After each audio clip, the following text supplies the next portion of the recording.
करने की परम सौभाग्य प्राप्त है। अनंत को यानी अपने कितने पूर्वजों का आशीर्वाद, अपने कितने पुण्य कर्मों का आशीर्वाद, यह श्रीमद् भागवत कथा श्रवण करने के लिए मौका है।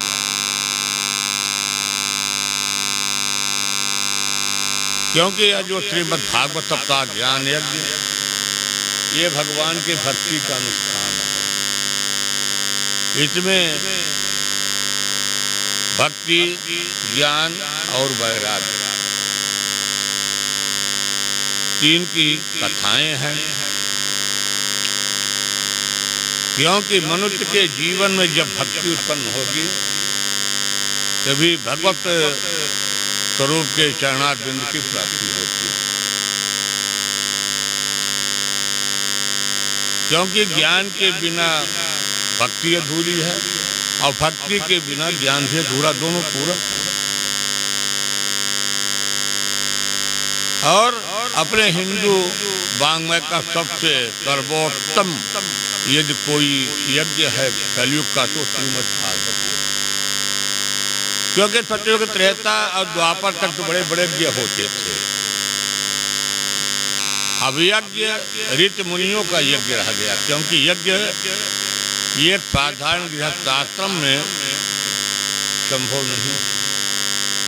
क्योंकि यह जो वैदिक रीति का यज्ञ होता, क्योंकि अपने यहाँ ये पौराणिक यानी श्रीमद् भागवत और जो बड़े बड़े ऋषि मुनि यज्ञ करते हैं तो वह यज्ञ स्वधा स्वाहा करते हैं। इस तरह से भगवान की जब कृपा होती, गोविंद की कृपा होती है, तब यह श्रीमद् भागवत कथा श्रवण करने के लिए मौका मिलता है। अपने मन में अनुराग उत्पन्न होती है। अब वो एक बात अलग है कि नास्तिक उपनयन है या उस एक माध्यम अवश्य रहता है। दूसरी बात, श्रीमद् भागवत महापुराण में सुखदेव जी राजा परीक्षित को कलयुग के जब आगमन हुआ, कलयुग का प्रवेश हुआ और कलयुग के प्रवेश होते हुए महाराज परीक्षित जी ने कलयुग को यहाँ पर स्थान दिया। अब कलयुग का जब स्थान दिया तब उनकी भी कलयुग उनके ऊपर प्रभाव दिखाया। क्योंकि कलयुग अपना प्रभाव दिखाएगा। महाराज सुखदेव जी का आगमन हुआ और परीक्षित महाराज जी को भगवान की यह भागवत भगवान के सुंदर उपदेश दिया। ये एक अनुष्ठान है, यज्ञ है। सच्चिदानंद रूपाय वेत्तोत्पत्त्यादि हेतवे तापत्रय विनाशाय श्रीकृष्णाय वयं नुमः।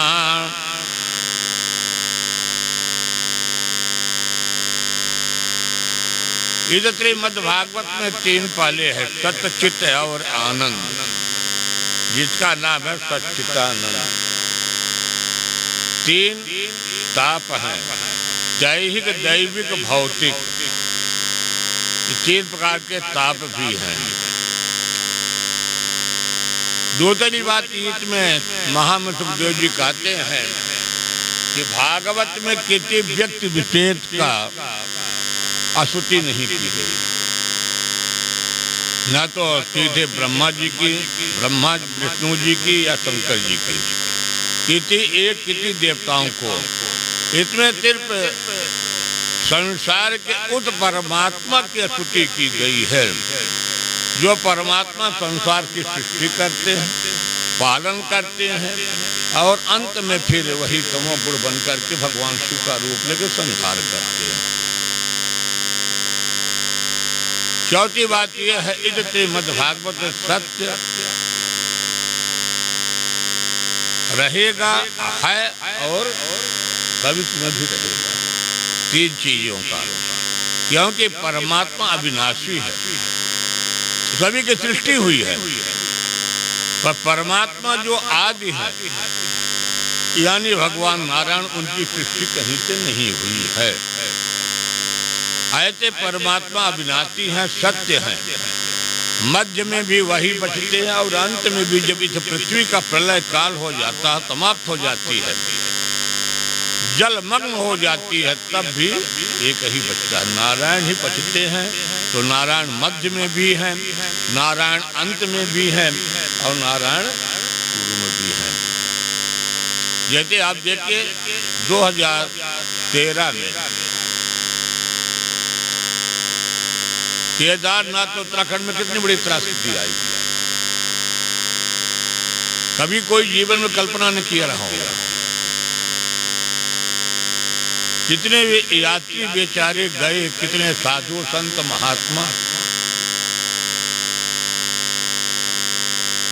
आवाज हुआ है उत्तराखंड का देवभूमि अभी विकास के पथ पर नहीं है। वहाँ के कुछ ऐसी प्राकृतिक चीजें थी वो समाप्त हो गई, आज भी समाप्त नहीं है, लुप्त है, ऐसे ही लुप्त होगा।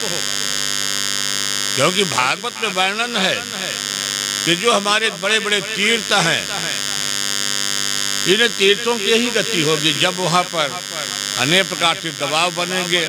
तो वैज्ञानिक क्या कहते पर्यावरण दूषित हो गया। वैज्ञानिक का कथन पर्यावरण दूषित, और हमारे जो पुराणों का कथन है कि पुराणों में कथन ये है कि जब जाकर के देव तीर्थों को मनोरंजन का तीर्थ बना देंगे, क्योंकि हमारा सर्वोत्तम 4 ही पीठ हैं। दक्षिण भारत में जाए तो रामेश्वरम, पश्चिम में जाइए तो द्वारकानाथ, जो भगवान मथुरा को त्याग के द्वारकापुरी बसाए, और उत्तराखंड में जाकर के भगवान बद्री विशाल। ये भी इसी 3 मई और अक्षय तृतीया पर फिर का पट खुलेगा, और 3 मई को बद्री विशाल का पट खुलेगा। अभी आप तो सुने होंगे पेपर में, माणा गांव वहाँ से 15 किलोमीटर दक्षिण पड़ता है, जहाँ की स्वर्गारोहण हुआ, अभी भी भूस्खलन हुआ। तो प्रकृति का जो संतुलन है वह प्रकृति ही बना के रखता है। वही भागवत भगवान में सूत महाराज वर्णन करते हैं कि परमात्मा आदि में भी है, मध्य में भी है और अंत में भी रहेगा। तीसरी बात सच्चित और आनंद। सच्चिदानंद, जब अपना मन एकाग्र होगा, प्रभु का स्मरण होगा, तब अपने मन को आनंद होगा, और जब आनंद होगा तो उसको क्या होगा, अपने आप को अनुभूति होगी। जैसे आप नित्य नैमित्तिक लीजिए, आप थोड़ा बहुत जो भी पूजा पाठ करते हैं, यदि उस दिन किसी कारणवश नहीं कर पाते तो आपको मन में एक तकलीफ बनी रहती है कि आज मैंने जल्दीबाजी में भगवान का पूजा भी। यदि ठाकुर जी के दरवाजे पर जाके अपने अगरबत्ती धूप बत्ती लगा के कुछ भी कर लिए, पर ये रहता कि नहीं आज जल्दी में से पर कर लिए, ये क्या एक अनुभूति है। जिसमें हमारा मन लग जाता है, चित्त लग जाता है, और चित्त लगने के बाद मुझे उसकी अनुभूति प्राप्त होती कि मैंने अपने नित्य नैमित्तिक कार्यों को संपन्न किया। ठीक इसी तरह से श्रीमद् भागवत भी है कि अपना मन जब प्रभु के चरणों में लग जाता है, तभी उसकी एक अनुभूति अलग होती है। सुखदेव जी सूत महाराज जी वर्णन करते हैं, सच्चिदानंद रूपाय वेत्तोत्पत्त्यादिहेतवे तापत्रय विनाशाय श्रीकृष्णाय भयं नुमः।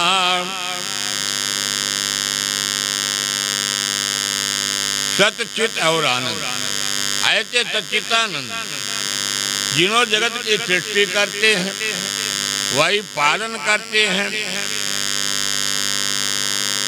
तो सृष्टि करने का माध्यम बनाते हैं ब्रह्मा जी को। पालन भगवान स्वयं नारायण करते हैं, और जब भगवान अंतिम प्रलय में ले जाते तो वही भगवान आशुतोष का रूप ले लेते हैं।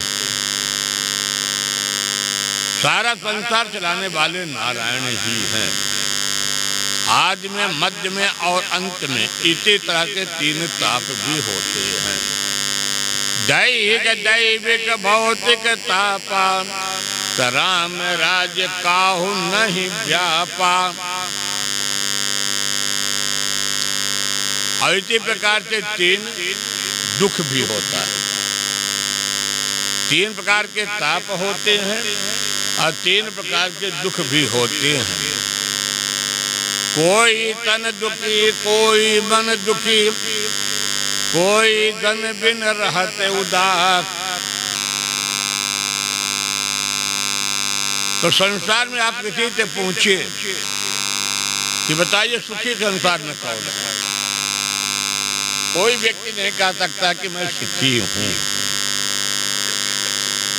इधर शरीर में भी नाना प्रकार की व्याधियां, उधरते भी परेशानी बनी है। कोई मन से दुखी है, सब कुछ भगवान ने दिया है, पर अपने मन की व्यथा दूसरे तो वह व्यक्ति नहीं कर सकता। और तीसरी व्याधियां क्या है? धन। यदि धन नहीं है तब भी काम नहीं चलेगा, धन भी तो जरूरी है। और यदि भगवान ने धन भी दे दिया तो उसमें भी सुख नहीं है। ज्यादा, जरूरत से ज्यादा धन हो गई तो परेशानी है। कहीं ईडी का छापा तो कहीं इनकम टैक्स का छापा तो कहीं दुनिया भर छापा, तो उसमें भी सुखी नहीं है। क्योंकि जिसके पास ज्यादा धन हो जाएगा तो बैंक के लॉकर में भी नहीं रख सकता, घर में भी रखा है तो पता नहीं वो सुरक्षित है या नहीं। पर सुखी कौन है? तो थोड़े थोड़े सब दुखी। यानी यह जो संसार है, यदि इससे पूछा जाए कि क्या आप पूर्ण रूपेण से कोई व्यक्ति कह दे कि हम सुखी हैं, कोई कहने के लिए सुखी नहीं। बड़े बड़े आश्रम में चले जाइए, संत भगवान हैं, उनकी भी चिंता। आश्रम कैसे चलेगा? जो कोई चेला जाएगा, यजमान जाएगा, दक्षिणा देगा, तब तो जो गौशाला दुनिया भर चलेगा। तो सुखी राम के दास।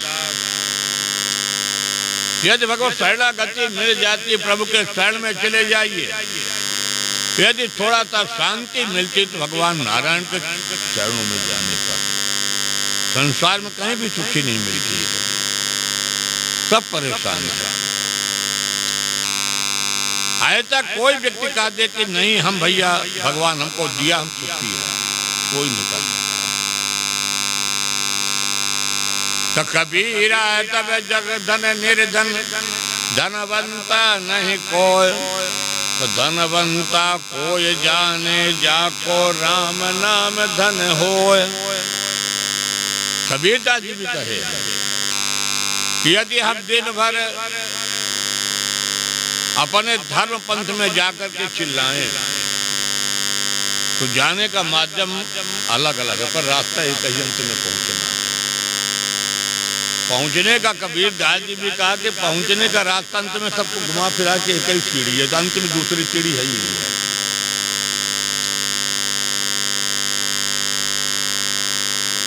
तो कबीरदास जी कितना सुंदर कहते हैं कि कबीरा तब जग, ये जितने संसार में सब परेशान है, कोई किसी पंथ का, किसी धर्म का, किसी नाना प्रकार विवाद बनी है, पर कोई भी धनवंता नहीं है। और धनवंता तो जानिए जाके राम नाम धन हो। यदि जीवन में प्रभु के प्रति समर्पण का भाव नहीं है, नारायण के प्रति समर्पण का भाव नहीं है, वह जीवन स्वार्थ युक्त नहीं हो। सब परेशानी से युक्त बने हैं।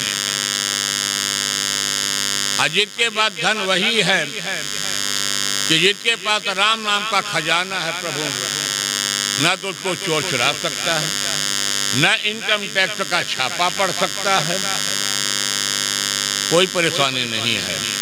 और जिनके पास गोविंद के नाम का धन नहीं है उसका जीवन भी किसी काम का नहीं है।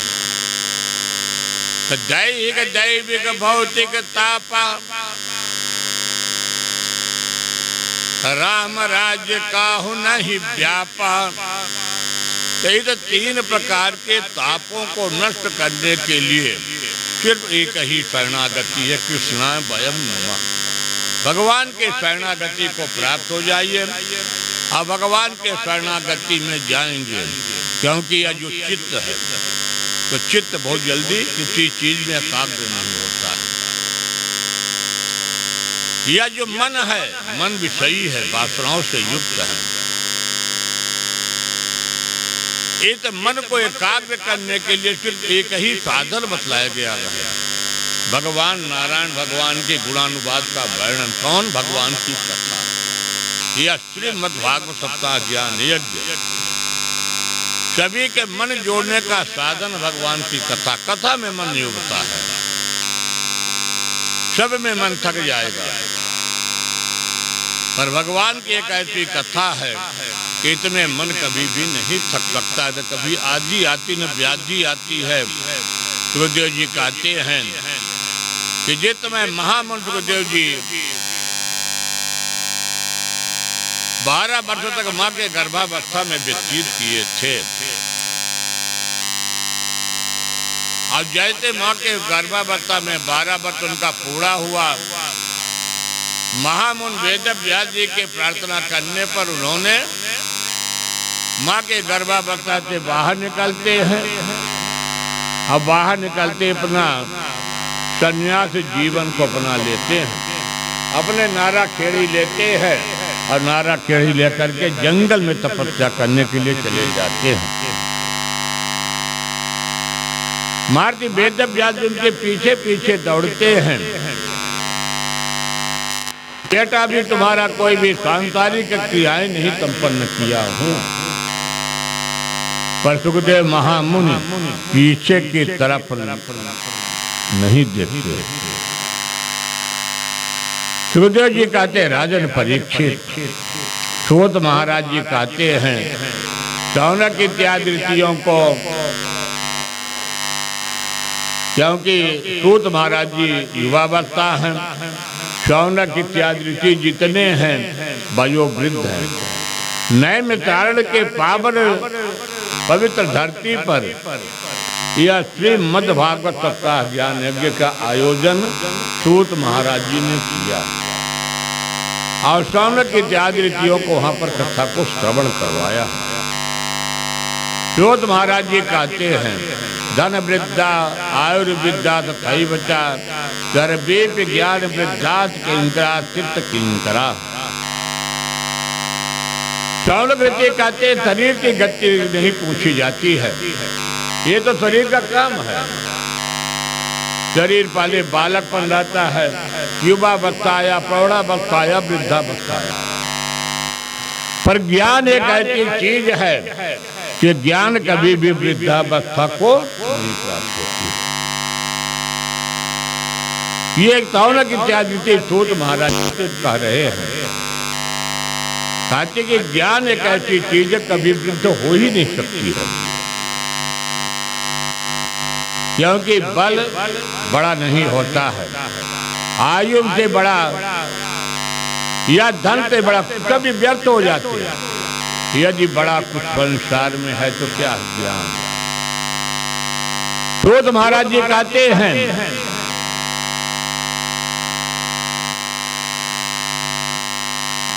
आयु की अवस्था नहीं देखी जाती है, इसलिए आप मुझे ऐसे भागवत भगवान की करने का साधन हो। ऐसे सूत महाराज जी ने नारायण की कथा को श्रवण करवाते हैं। कृष्ण प्राप्ति कर्म शाश्वत साधना तत्वता धुना कि आप लोगों को श्रीमद्भागवत सप्ताह ज्ञान यज्ञ की कथा को मैंने सुनाता हूँ। एकत्रित हैं वहाँ पर श्रीमद्भागवत सप्ताह ज्ञान यज्ञ का आयोजन सर्वप्रथम किया जाता है। सूत महाराज जी ने श्रीमद्भागवत की कथा शौनक इत्यादि ऋषियों को सुनाते हैं। शौनक ऋषि सूत महाराज जी से प्रश्न करते हैं, भगवान नारायण की कथा में प्राप्ति का साधन बता दीजिए। सूत महाराज जी ने जब शौनक इत्यादि ऋषि के मुखारबिंद थे, क्योंकि शौनक ऋषि वयोवृद्ध है, अब ऐसा नहीं कि शौनक ऋषि बड़े ज्ञानी हैं, पर आज उस भागवत भगवान की कथा को सूत महाराज जी से सुना रहे हैं। सूत महाराज जी कहते हैं कि यह मानव शरीर पा करके जो भगवान के चरणों में जिनका मन का संबंध नहीं जुड़ा है, कहते हैं कैसे? जैसे आदमी अपने जीवन को ताड़ के पत्ते के समान जाकर के धीरे धीरे समाप्त कर देता है।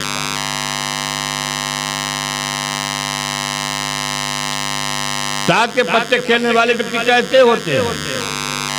न तो भोजन से उनके कोई मतलब रह जाता है, न पूजा पाठ से मतलब रह जाता। कहते कि भोजन मेरा रख देना। ठीक इसी प्रकार से शरीर भी ताश का पत्ता के समान एक दिन निकल जाता है, पता नहीं चलता कि कब निकल गया है। तो काल व्यालम के प्रात निर्णात हेतवे, यह मनुष्य का शरीर कहते काल व्याल से युक्त है। पहले छोटा सा बच्चा रहता है, धीरे धीरे बड़ा हुआ, अब बड़ा होने के बाद धीरे धीरे कब शरीर वृद्धावस्था आ गया, कब जैसे अजगर पड़ा रहता है, जंगल में निराहार पड़ा रहता है, और को जाकर के अचानक कहीं से भोजन मिल गया, कोई जीव उसी प्रकार से अपने शरीर की भक्ति होती है। जीवन में यदि ध्यान दीजिए कि काल से कोई भी नहीं बच सका। सूत महाराज जी कहते हैं कि काल से कोई नहीं बचा। आज हर व्यक्ति जीवन का वह परीक्षित परिस्थितियों को कोई नहीं देख पाता है। सुखदेव जी का सूत महाराज जी कहते हैं, ना कचित क्षणमपि जातो तीर्थंत कर्म कृति तकार्यते युवतः कर्म गुणयित्वा विकबलातो। सूत महाराज जी कहते हैं, यह जो मानव शरीर है क्षणभंगुर बताया गया है। जैसे पानी का बुदबुदा बरसात में बनता है, जाकर के समाप्त हो जाता है, इसी तरह से मोहित काल से आदमी ग्रसित है। आज का व्यक्ति ये नहीं कह सकता कि मेरा जीवन सुरक्षित है।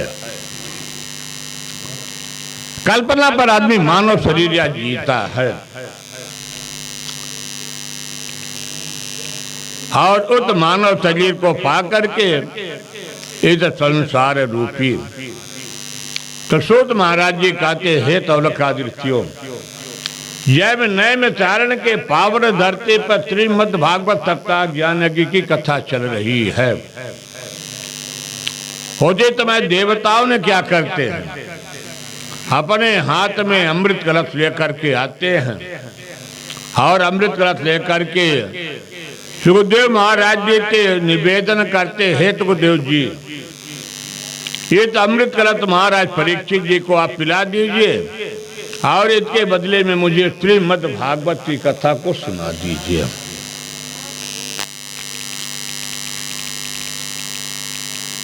सुखदेव जी बड़े जोर से हंसते हैं, कहते देवताओं यानी तुम्हारी चालाकी हर लोक में रहती है। सुखदेव जी बहुत स्पष्ट कर देते हैं, कहते यह श्रीमद् भागवत भगवान अदला बदली का विषय है नहीं। एवं विनिमये जाते राज्ञा सुधा राज्ञां प्रपीयताम् प्रपात्याम मम तरबेत श्रीमद् भागवतामृतम्। यह भागवत भगवान अदला बदली का विषय है नहीं। हरे देवताओं जिनमें श्रद्धा भक्ति विश्वास और समर्पण 4 ही सूत्र तो श्रीमद् भागवत में बताई जाती है।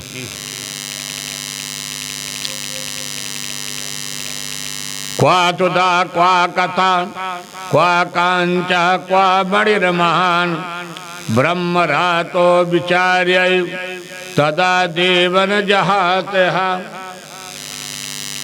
सुखदेव भगवान देवताओं के अमृत कलश को कांच का टुकड़ा बता देते हैं कि यह आपका कांच का टुकड़ा है और हमारा यह श्रीमद् भागवत क्या है, मणियों के भी श्रेष्ठ है। दूसरी बात, आपका यह जो अमृत कलश है कभी भी एक्सपायरी हो जाए, एक्सपायरी होने वाले नहीं है। जन्म जन्मांतर भवेत पुण्यम तदम भागवतम लभेत। हरि देवताओं, ये भागवत भगवान की कथा ऐसी नहीं है। जब जन्म जन्मांतर का पुण्य उदय होता है तब भगवत कृपा प्राप्त होती है, भगवान नारायण की कृपा होती है। और जब भगवान नारायण की कृपा होती है तो मन में प्रेरणा आती है। प्रेरणा भी वही देते हैं, वही अपना यज्ञ को संपन्न कराते हैं, क्योंकि यह भक्ति है। तो सुखदेव जी कहते हैं कि जब तक तुम्हारे मन में श्रद्धा भक्ति विश्वास नहीं है देवताओं, ये कथा को तुम अधिकारी हो नहीं, पहली बात। और दूसरी बात, सुखदेव जी कहते हैं तो भागवत के अधिकारी मानव शरीर है, देवता लोग नहीं। स्वर्ग लोक में सारे साधन है, भरा हुआ संपन्न साधन है, पर देवलोक में एक ही चीज नहीं, भागवत की कथा। क्योंकि भागवत की कथा कहाँ मृत्यु लोक में है, ये क्या है, संसारवत मृत्यु लोक है। यह भगवान के अनुष्ठान इत कलयुग में, इधर तो मैं श्रीमद् भागवत हर जगह देखिए। हाँ, वो तो अपना विस्तार है, भागवत कथा वही है। तो कोई ताम झाम ज्यादा फैला के कथा किया और कोई भगवान की कथा किया। तो पुनरपि जन्मम पुनरपि मरणम पुनरपि जननी जठरे तयानम। सूत महाराज जी स्पष्ट निर्णय कर देते हैं कि यह भगवान की कथा अमृत पान करने के लिए पहले मानव शरीर में जन्म लो। देवताओं, तुम्हारे पास जो साधन उसको त्यागो, और साधन को त्याग करके पहले मातृत्व गर्भ में आओ, और मातृत्व गर्भ में आकर के इत मृत्यु लोक में जन्म लो। और जन्म ले करके फिर यह भगवान की नारायण की कथा श्रवण करने के अधिकारी बन सकते हो, क्योंकि यह संसार आवागमन की दुनिया है। और इस आवागमन के